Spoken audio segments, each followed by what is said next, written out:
And we launched this campaign called Behind the Uniform. So I'd like to give you a little video teaser of what that looks like.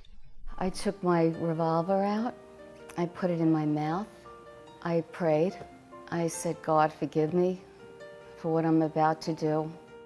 Imagine you have hundreds of people trying to get out one door, and we're trying to make our way into that door. At that point in time, I felt the most intense pain that I've ever felt in my life. He walked in my office, he just tried to jam the lock, and he said, I'm sorry, but I'm here to kill you today. For 8 days, they kept me in a dungeon downstairs. My heart stopped 8 times. Boy, I was sure trying to die, but I kept fighting it. I mean, it was rivers of blood. I mean, it was truly a massacre. We have a Bureau of Alcohol, Tobacco, and Firearms. We have a Drug Enforcement Administration.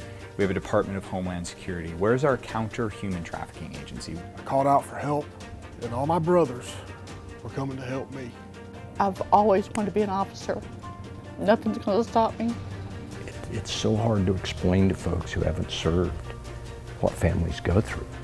That guilt that we carry on the shoulders of what we've put our families through, it eats at us. My wife told me, she's like, that is what you were made to do. We're fighting against all odds, but I believe that the community see that we are fighting in their favor and not just to be because we're wearing the uniform. We can't do this without the help and the cooperation and the support of the community that we live in.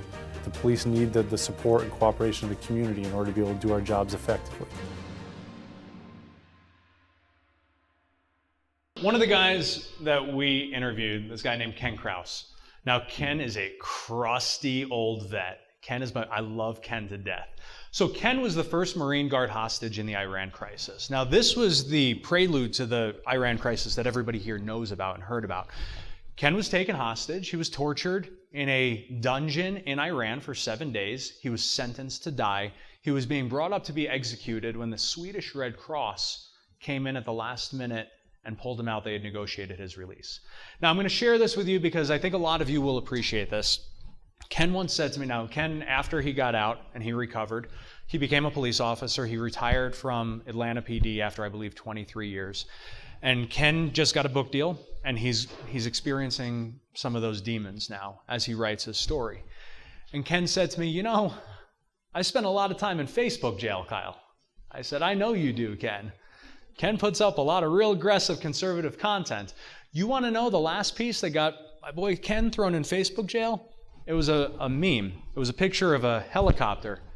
And it said, put a commie in a helicopter, he'll fly for an hour. Push him out the door, he'll fly for a lifetime. Facebook jail. Unbelievable. We have been blessed to share the stories of some of the most incredible patriots in America. We have met the first guy in the door at the Pulse nightclub shooting, survivors of the Dallas 5 massacre. We have interviewed and become very close with the officers who actually responded to the Parkland shooting, the Sandy Hook massacre, Vegas, you name it, all of these huge incidents. You hear them in the news, right? And they only keep a long news cycle if it's, well, he shot an unarmed black man, or that officer broke the law. Now, the problem that we face is that the law doesn't matter. The left doesn't care about law and order. The left wants to control the court of public opinion. And the court of public opinion is now replacing the courts in America and making rulings based on feelings and not based on facts, not based on law and order.